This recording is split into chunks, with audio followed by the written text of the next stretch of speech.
channel. This is Scarlett and today is a very special day. We are celebrating our independence anniversary.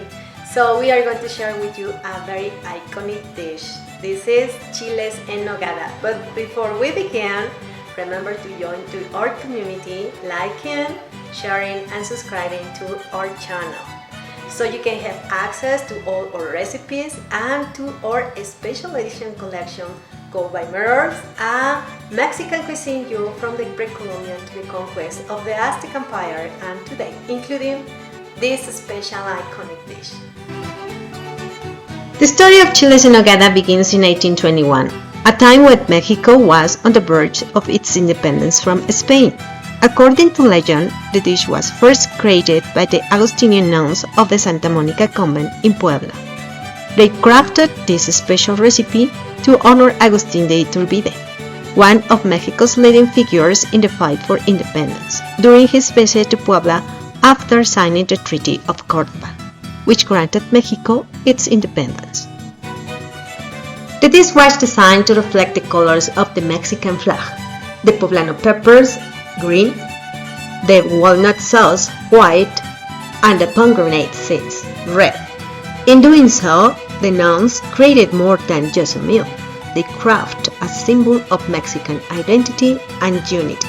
Chiles en Nogada is a celebration of contrast and harmony, both in flavor and history. It combines sweet and savory ingredients in a way that represents the blending of Mexico's indigenous and European influences.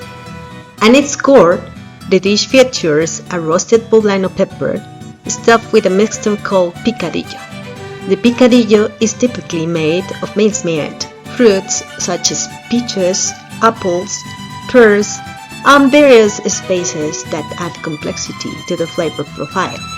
The dish is topped with a creamy walnut sauce, the nogada, and garnished with fresh pomegranate seeds, creating a unique blend of textures and tastes. The savory meat stuffing contrasts beautifully with the sweetness of the fruits, while the rich walnut sauce brings a creamy smoothness that ties everything together. Over the years, the recipe has seen various adaptations. However, knowing the experience and refined culinary taste of the nuns at that time, we can deduce that the flavor profile was simple and exquisite, with the ingredients they provided for themselves, which I will share with you in this historical culinary journey, where the essence of the dish, the combination of sweet, savory, and patriotic pride, remains the same. Cooking chiles en nogada is not just about preparing a meal. It's about connecting with the rich history of Mexico. When you make this dish, you are honoring a tradition that dates back over 2 centuries.